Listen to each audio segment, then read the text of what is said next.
Yeah.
Locked up in orange like Black Ops 1. I see a picture placed at my feet of the Hump Day Camel.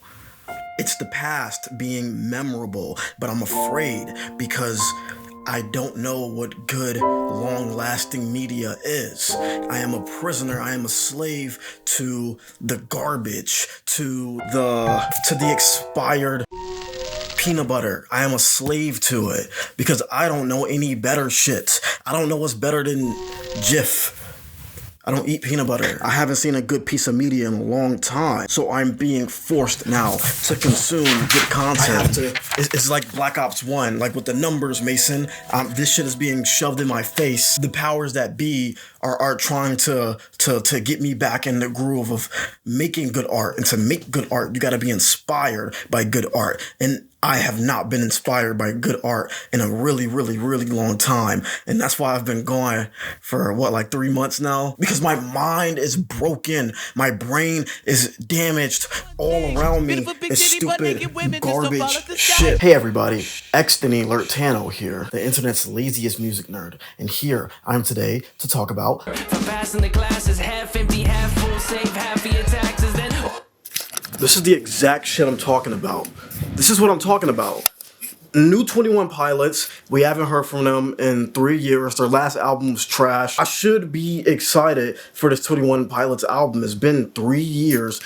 And when I was a kid, I used to listen to 21 Pilots and I used to just pray they'll drop a new song. I used to watch all types of conspiracy videos and all that shit, like speculating when they'll drop the next album, when they'll drop a new song. Look, Tyler Joseph did this. That means something new's coming.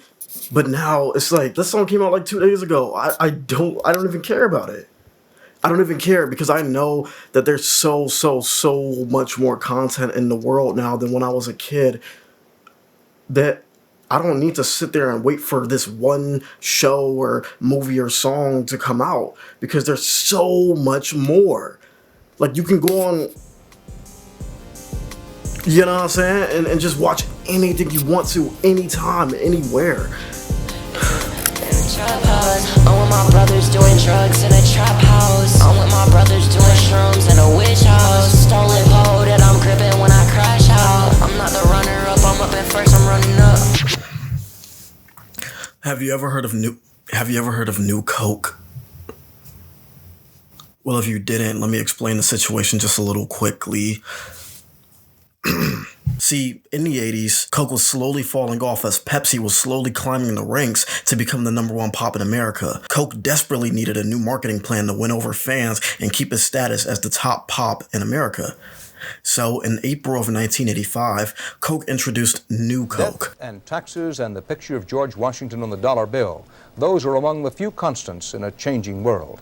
But now another of those constants may be changing. Coca-Cola is about to announce what it calls the most significant development in its history. This is the new Coca-Cola, already taste tested in Memphis, Tennessee. The new formula is also a secret, but it's essentially the same as the extremely popular Diet Coke, but sweetened with corn syrup.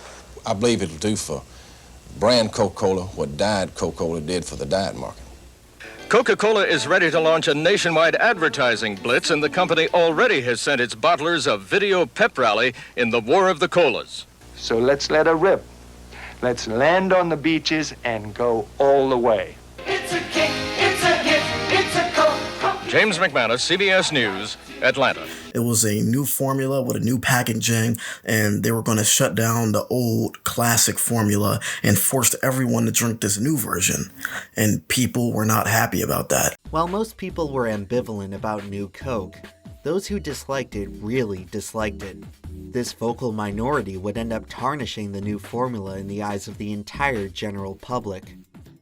Even if the average consumer didn't personally mind the switch, they likely knew someone who did. This common circumstance led to frequent cases where drinking New Coke could potentially place someone in an awkward social situation. For many, it was simply easier to avoid judgment and order something else. The influence of peer pressure would start to significantly impact sales, as consumers were now hesitant to embrace a product which so many found undesirable. So much so that in only 79 days later in July of 1985, they brought back the original version, calling it Coke Classic or Old Coke alongside the New Coke. And crazily enough, Coke Classic overtook both New Coke and Pepsi in sales, and has been at the top ever since. Now, why did I start the video with that story? To show how important the consumer is. People who were there in 1985, Coke fans, didn't like New Coke. Not because it tasted bad, it actually heard it tasted the exact same. It was the fact that it was New Coke. People hated New Coke because they were trying to erase old Coke. Coke has been around for 137 years. This is a generational product. Parents pass them on to their kids, and then those kids pass them on again. They've been in the most iconic pieces of media ever. Coke is the American drink, and you can't just try to erase that. It's the same reason why people got mad at The Last of Us 2. It's the same reason why niggas are mad at the new Suicide game right now because of the Batman scene. It's why I still call this nigga McCree. That's just who he always was to me. Why would I change now? Why would you come out of nowhere and tell me, no, that's not the nigga name, it's actually this now? No, I've always known him as McCree, and I just don't feel comfortable calling him anything else. I envy those people of 1985. They all came together and voiced their opinion to change Coke and bring the old Coke back. And I feel like today we can never do anything of that sort again. The world is just too big now. Because here's the thing. I'm afraid that this current era of media we consume won't last. I don't think it will be as good or memorable as other generations. And that saddens me because I want our generation to be something great. I want it to be revolutionary. I want it to change the world.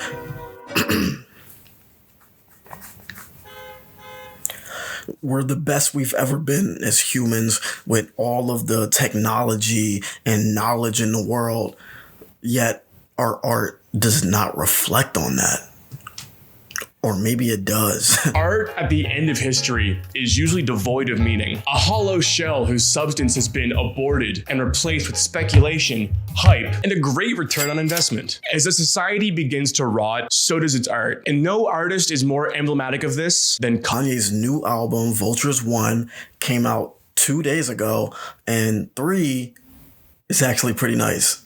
But it's horrible for Kanye standards. If you don't listen to Kanye, I can see how you would like this album. And if you do listen to Kanye, but not anything outside of rap, I can also see how you would enjoy this album.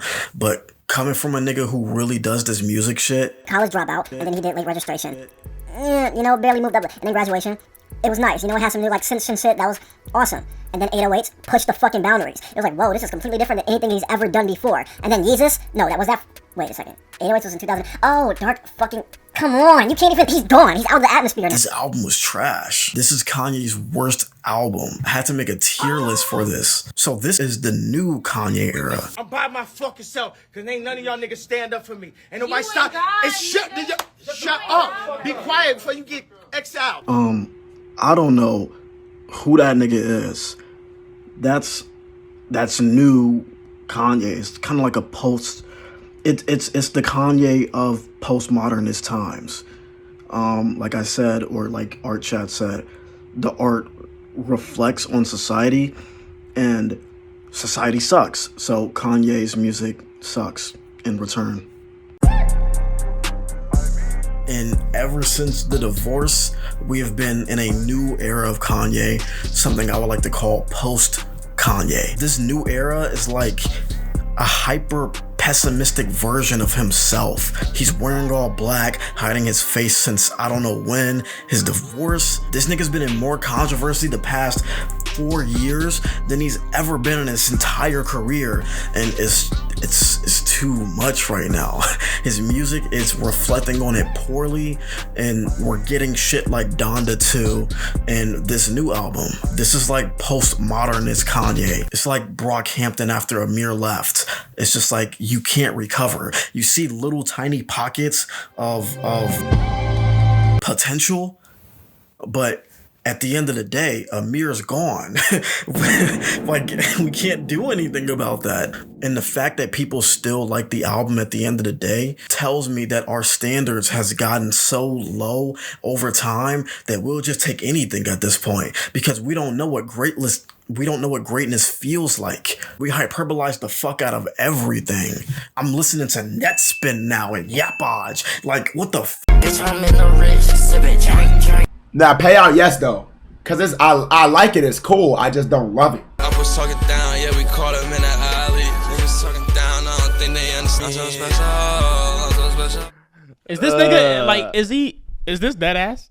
It sounded like he was just freestyling and like it didn't even get finished producing the song. It sounds like he doesn't like auto-tune it correctly or something. Oh nigga, we on Miami on a nigga with a motherfucking whammy. I like an album, and you don't like an album, or just any other random nigga online, I could just say, fuck you, I don't care about your opinion, because I know that there's other people out there. I can go find a group of people that do care about my opinion and that will favor it and welcome me with open arms. We're in a world now where you can see everyone's opinions about everything, anything, all the time. So it's so much easier to just block all that out and say, fuck you, I don't care about your opinion, because there's communities out there that do care about your opinion or have the same opinion as you. But in 1985, that wasn't a thing. In 1985, if all of your friends didn't like New Coke, then you had to not like New Coke as well, unless you would be ostracized. And that's why I said earlier that I envy that time. I envy those people who protested New Coke. I was going to use Marvel as the last example to my whole point of the video, but I think you already get the point. And the point is this. I'm afraid that the current era of media we consume won't last. I don't think it will be as good or as memorable as other generations, and that saddens me, because we're the best we've ever been as humans, but the art is not reflecting on that. And maybe we gotta go through some bad, horrible shit to get great art. But I don't want to go through that. I don't. Where we have little pockets of great art, but it's mostly trash. When I'm old, I might have to tell my grandkids about the time Kai did that one cool thing on the fucking stream and the funniest TikToks I've seen. We don't have Jurassic Park. We have a shitty reboot. We don't have Star Wars. We have a straight to Disney Plus TV show about one of the characters from one of the movies. And that's it. I don't know. Listen to Spill the Milk by Earth Eater. And I miss you already.